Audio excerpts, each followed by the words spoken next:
Hi guys, welcome to another video. Let's take a close look at the SQL Server relations. For the two tables we created, there are no relation between them. Imagine that you need to know the gender of any employee. How you do this? You can do this by creating relation between tables. First, let's see the types of relationships. There are three main types of relationship in a database. First type, one-to-one relation. It's a relationship where a record in one table is associated with exactly one record in another entity table. For example, country and capital city.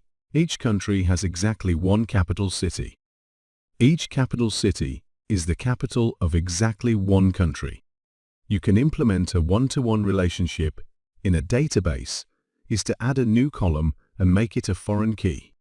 Second type, one-to-many relation. It's a relationship signifies connection between two entities where one entity is associated with multiple instances of the other entity, but each instance of second entity is associated with only one instance of first entity. For example, one customer may make several purchases, but each purchase is made by a single customer. This relationship is established using foreign keys. Third type, many-to-many relation. It's a relationship occurs when multiple records in one table are related to multiple records in another table. For example, products and suppliers. One supplier may deliver one or many products, and at the same time, the company may order one product from one or many suppliers. Here in our tables, gender and employee tables, the relation between them will be one-to-many, as one employee has one gender and the one gender will have multiple employees. To do that, we will alter the employee table and add new column as gender ID. This column will be foreign key. Let's see how to do that. When we create the tables, we didn't specify primary keys, as you see by expand tables. There are no primary keys, so first go to tables and add primary keys.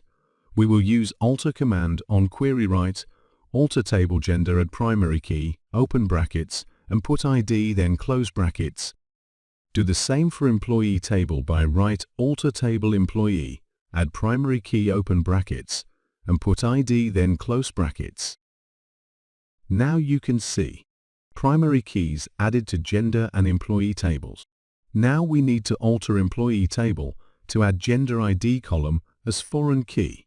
So on query, write alter table, employee add gender ID data type int, then execute query.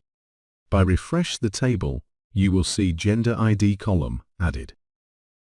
Now add relation between employee table and gender table. By write alter table employee, add constraint employee gender, IDFK. Foreign key, gender ID references gender, ID. Now try to add some data on both tables and try to use select statement to check the result. Now open design query in editor, select the two tables and select all column. Run the command. It's get all data for all employee. Now write condition to select employee by gender. Yes, it works now. This is the end of this video. See you next video. Don't forget to like, share and subscribe. See you soon.